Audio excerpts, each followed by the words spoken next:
Welcome to the deep dive. In a world facing some pretty big environmental challenges, um, finding those practical local solutions feels more important than ever. It really does. And today, we're looking at how one group, one Earth, one chance, is doing just that. Right. They're not just talking the talk. They seem to be building a real community of action with these Green Ambassador workshops. That's right. We've been digging into their recent report, checking out their website too. Yeah, seeing how these free community courses are really gaining steam. Exactly. So our mission here is to kind of unpack what made their second workshop tick, how it built on the success of the first one, which was already pretty good, Right. and crucially, maybe convince you why checking out the next one might be a great idea. Okay, setting the scene for some real community impact and vital environmental learning. Couldn't have said it better. It's about tangible action. All right, let's get into it. So the second session, it was July 12th over at the McKinney Environmental Education Center. And the topic was agriculture and food. A huge topic. Huge. And the numbers, they were impressive. They had 64 participants. Now that's up from 58 at the first workshop. What do you make of that? That consistent growth and pulling in everyone from students literally age 11 up to, seasoned professionals. Well, I don't think it's just luck, is it? It points to something really working. Seems like it. Yeah, and I think a big part of that is their partnership. Ah. They teamed up with the City of McKinney's Office of Environmental Sustainability, the OES. Oh, okay. With Sujata Gautam, the sustainability manager coordinating. Exactly, and that collaboration seems key. It pulled people in not just from McKinney, but Frisco, Plano, Irving, Richardson, Coppell. Wow, quite the geographic spread. It really is, and it shows these free workshops, maybe especially because they are free, are tapping into a real need. People want accessible, practical ways to learn about sustainability. It's hitting a nerve. And it wasn't just about numbers, right? The content sounds like it was really compelling, too. I saw a highlight with Sheila Bernardo, founder of Ascend Garden. Oh, yeah. The banker by day, farmer after hours. Uh-huh. Love that description.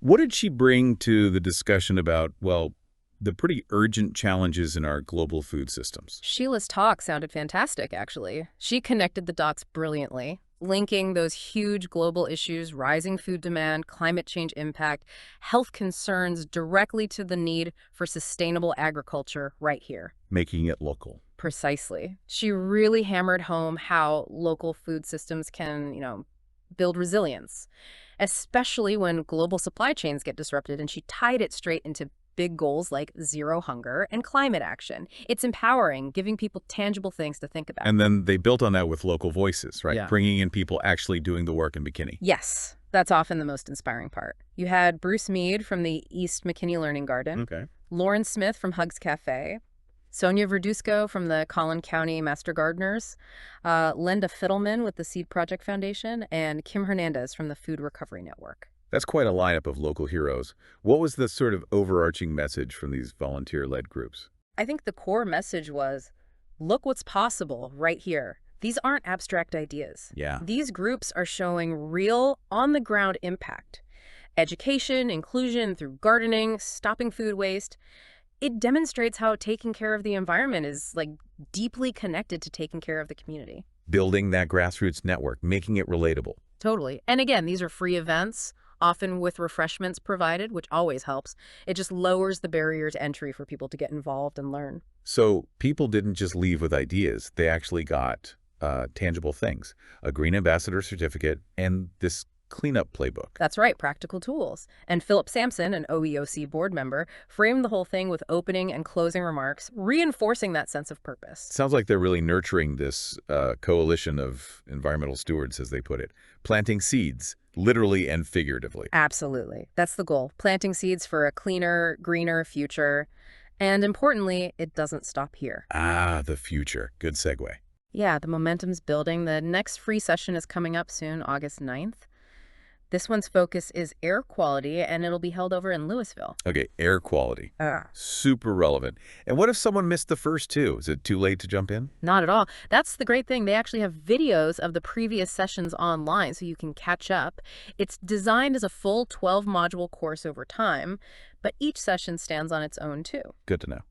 It's definitely not too late to join in, get that knowledge, meet people who care about the same things, and become one of those change makers they're talking about. These free workshops are just such a valuable resource. Plus, snacks. Can't argue with free knowledge and snacks. Mm. So thinking about all this community effort, especially looking ahead to the air quality session, it makes you wonder, doesn't it? What's one specific thing you listening right now could maybe do? Right. What action could you take inspired by this to improve air quality, maybe, or just contribute to a more sustainable future right where you live? A great question to leave people with. It really is. It all comes back to that one Earth, one chance mission, doesn't it? Thinking globally and acting locally. That's how we start to restore a clean, green, sustainable planet. Definitely encourage everyone to check out their work.